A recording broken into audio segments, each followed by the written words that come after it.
Greetings and welcome to the Halloween edition of the Sliders Review. Alright, let's address the elephant in the room. I know it's not Halloween. Alright, that's long past. But when it came to my Halloween videos, I ran out of time and I couldn't upload everything I wanted to. So that's why I'm uploading them past Halloween. But if you stop and look at it like this, at some point in time, it's gonna be Halloween time again, October.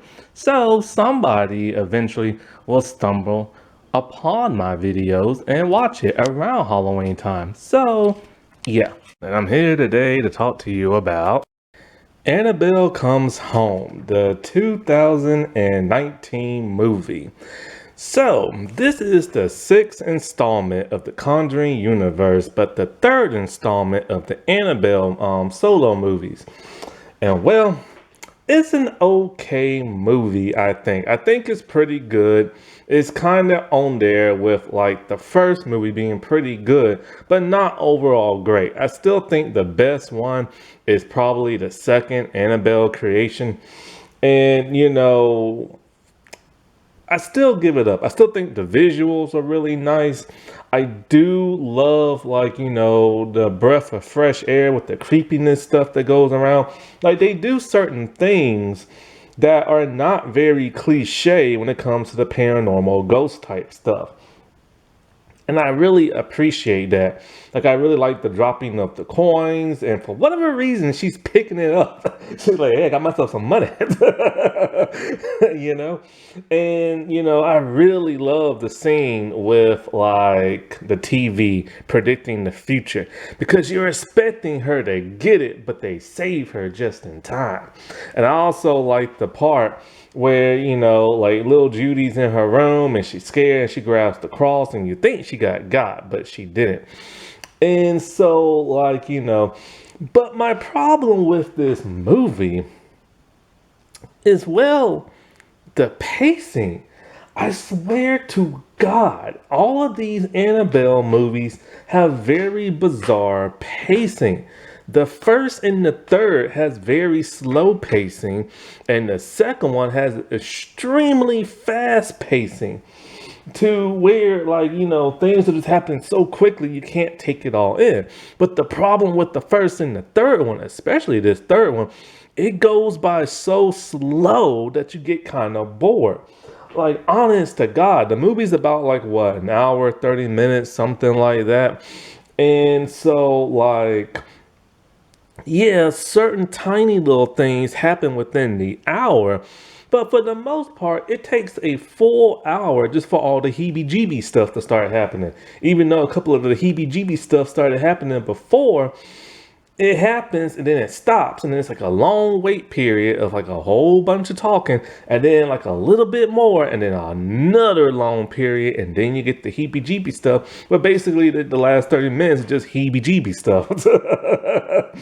And that's what people go for. That's what they want to see. They want to be creeped out and they want to be scared and they want to see what new type thing this franchise is going to bring. And for the most part, you know, I don't know, man. It's like, what is it now? Listen, 10 movies in, and it's really getting stale. And I say 10 because technically there's really 6. You have the Conjuring 3 movies, you have the 3 Annabelle movies, you have the 2 Nun movies, but then you have these 2 other movies that are slightly connected to the Conjuring universe only because, like, one character from the movie appears in it. There's, I forget what the names are. One's something to do with this weeping woman, some type of Mexican folklore tale. And I think the priest from the first Annabelle movie, he's in that. Then there's another movie where like a cop's in that. But the problem is one of these movies bombed and the other one completely flopped. and it flopped hard. And so because of it, they're kind of like, yeah, that's not really connected to our movie. I mean, yeah, a person from our movie show up in that, but they're not really connected. So they just kind of want to like wipe their hands clean of that. And so when it comes to this movie, so it's like you had the first Annabelle movie that's like, was set somewhat in the present, no, not present like our present, but you know what I mean. And then you have the second one that was set in the past, and now you have this one that happens a few years after the events of the first movie. And I don't get what the heck they're doing. See, the problem with these Annabelle movies, other than the pacing and other than the character development and stuff, is like they're starting to run out of ideas what to do with Annabelle because just the overall nature of it is confusing. Like these movies are starting to get confusing. We know Annabelle wants a soul. Hey, we know that, right? But is it just kind of like, okay, but then she took the body of Janice, and how come she has never taken nobody else's body? Like, I don't get that. And why, when she stayed in Janet's body, she waited until she was like a young adult or like, an older teenager and stuff before she started doing like her really bad stuff again. And not only that, but what exactly is her power set? Now, in this third installment, apparently she's some type of presence that alerts all the other spirits and makes them come alive. And I'm just kind of like, wait, what? She wasn't able to do all that in the past. Like, I don't understand that.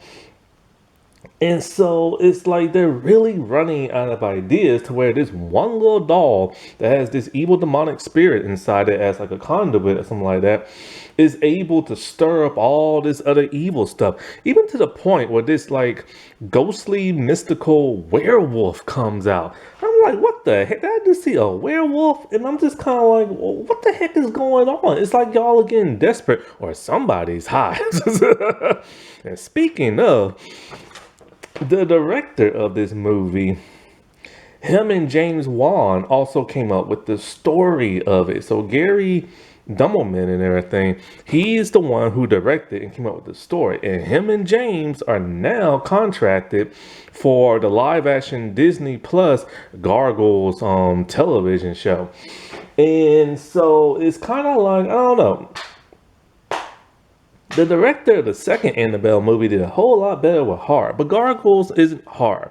So hopefully James Wan and them won't mess this up, because James is a executive producer, and I forget what Gary is. But like some of Gary's stuff has been hit and miss, it's similar to that of James Wan. And so, it's funny. Like when I was researching all this crap, there's a lot of people who hate the Conjuring movies and they think James Wan's horror movies and slasher movies and whatever aren't that great. And, because you think about it, like the first two Saw movies are really good. But then after that, man, when he doesn't stay on to like direct or something like that, then things start to go kind of bad. Like they really do. Whenever he's a producer or something, things aren't always that great. Because he was also a producer on I Know What You Did Last Summer, the television series on Amazon Prime, and that was god awful and everything. So it's like when he's not directly involved and only give like tidbits and stuff like that, and things kind of go sour. And also you can't forget about Peter Safran, because he's also a producer of all this stuff. And, one thing I've noticed about them when it comes to the Annabelle movies, not the Conjuring yet, because I ain't seen those yet. But when it comes to Annabelle movies, there's a formula. First and foremost, when it comes to all these movies, they like to keep things in the family. So if it's like an actor in the movie, they like that person, they'll bring on that other person's brother, sister, or whatever, who's also actor or actress and stuff. Also, something they like to do is cast their loved ones in it. Peter Safran put his daughter in like 3 of his projects. 2 of like the Conjuring universe movies. James Wan, then girlfriend, now wife, was in one of these movies. I think she was in The Nun or something like that. I gotta watch The Nun, the first one. And, so it's like, and then they have certain actors they like and they keep bringing back. Like, The one girl who played Mary Marvel, she was in Shazam, and she was also in the second Annabelle movie. Madison Isman, she was in I Know What You Did Last Summer television series, and she's in this movie. So they like to keep people close to those they know and everything, which is cool. But like, just make sure you always bring your best foot forward with the actors you have in it. One other thing I also noticed about these movies that's very interesting is that there's always three protagonists that has to go up against like the bad person and stuff in these movies. And not only that, but the cast is relative small. And this was before COVID and everything, because this movie came out during COVID. So, but the other two movies in the installment, is interesting how it's always that three pairing. Not only that, but I've noticed something. Females are not only the damsel in distress, but they're also the heroes in in these three movies, the Annabelle movies, which is really fascinating because normally, females are the lead in slasher movies, but never really horror movies. And if they are the lead in the horror movie, they're almost never really the main like protagonists and stuff. So that's really fascinating. They have a unique formula to it. Also, something else I noticed, their movies are very white. Like when you take all three Annabelle movies, it's mainly just a white cast. And there's only been three Latino people in there. Latino people actually have something to do, so that's a good thing. Well, except for the one boy in this one movie, he's kind of just a wimpy wimp and a dopey kind of guy, but then he does have one hero moment, but that's about it. Other than that, he's a wimp. And the other Latino dude was the priest, and he doesn't really do much. Like, have you ever noticed the men don't really do much in these movies and they end up getting their butts kicked? But, oh, there's four Latinos. I forgot. My bad. And then the nun in Annabelle Creation, she does a fairly amount. So she does a good thing. And she's the one who kind of like, put the final stomp to Annabelle and put it in the closet. And then in this one, the girl Daniela, she does like a lot in everything. So that they have some good like Latino representation. But they don't have other representation. They don't have that many black people in these movies. In fact, there's only been two in the Annabelle. In Annabelle Creation, I kid you not, that girl did absolutely nothing. You could take her out and it wouldn't even affect the movie. And you will forget she's there because she only has like two lines. And she's an actual legit actress. She was in something with Tyler Perry, and she's on Superman and Lois, where she plays the daughter of Steel. Thank God she's on that show because she actually has something to do. Then there is the first Annabelle movie where there's one lonely black character who just pops in and out, and for the most part she's there to sacrifice her life so that the white couple can have their happy ending. I'm still pissed till that. Other than that, there is no black representation. Other than that, there is no other representation of any other race, and I am very shocked by that. Like, it's just kind of mind-blowing and everything, especially from James Wan, not so much Peter Safran. Peter Safran, he has diversity in his movies, but he has to have that because the comic books demand it, because those characters in the comic book are diverse. I'm talking about the Shazam family. They are a very diverse family, so he couldn't whitewash his way around that. So he had to put those in there. But when it comes to James Wan, I am very shocked. Like, have you ever noticed with all the movies he direct and produce, there's barely any people of color in his movies. Sure, there's Aquaman, but that's only because Zack Snyder, cast Aquaman as a man of color. If it would have been James Gunn, he probably would have went more traditional with a white dude, but sorry about that, my camera died. But yeah, when it comes to his movies, and I've seen a couple, and I checked out others on Wikipedia, his cast is predominantly white, and there's rarely a person of color as like a lead. And with him being an Asian man, have you noticed there are barely any Asian people in his movies or television shows? Like, it's very scarce. Sure, Mortal Kombat, but source material demands it. And when I Know What You Did Last Summer, yeah, there was an Asian girl in the lead who was also the killer. But like, it was set in Hawaii and there wasn't that many Hawaiians as like main characters. He had two Asian characters. One died very early on. One is the legit killer. And then there's a black girl, and that's about it. And they were terrible characters, all like three of them and stuff. And it's just baffling, man, how there aren't that much representation in none of his movies and stuff. But another pattern these Annabelle movies have is that there's always a character who dies off screen as a result of a car accident that normally sets up the motion of the movie and stuff. And I find that really fascinating. Like it's a form like the Annabelle movies, it's always the same formula and it's getting very stale. And so, like, it's just a weird pattern they always go back to. There's always three main characters. There's always the female lead. The guy never does nothing. And, like, somebody always dies of a car accident.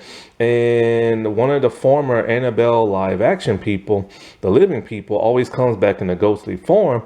But sometimes it doesn't always make sense. Like, why is the original girl Annabelle, also known as B, why is she here in ghostly form scaring the crap out of Judy and stuff?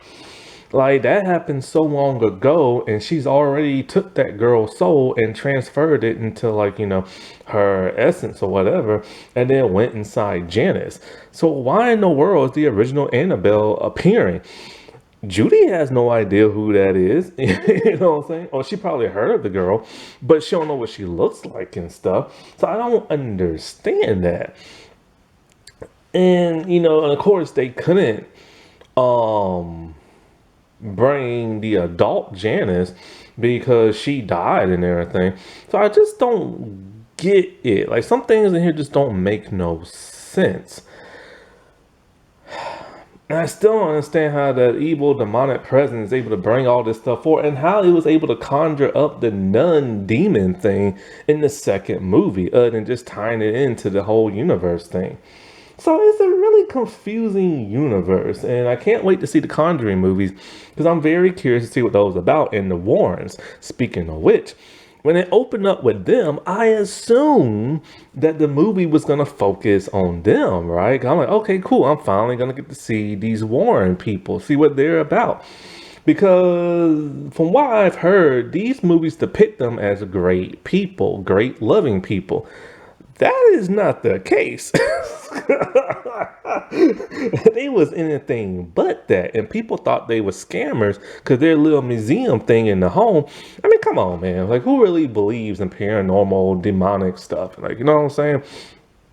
And like people just felt like they were scammers and stuff like that. And they made a fortune off it. So I guess you gotta respect the hustle. You're anybody. Like the Salem witch trials. Oh, you're a witch.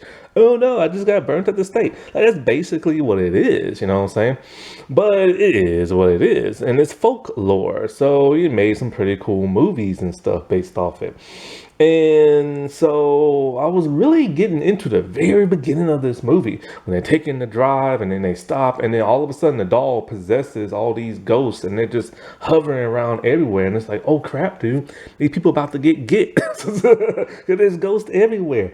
But then that doesn't happen. And then, they head home. They put the doll in like the little glass case, which, by the way, is actual folklore. See, the original Annabelle doll is actually a Raggedy Ann doll. And apparently a nurse by the name of Debbie, who they got the doll from in the movie in the beginning.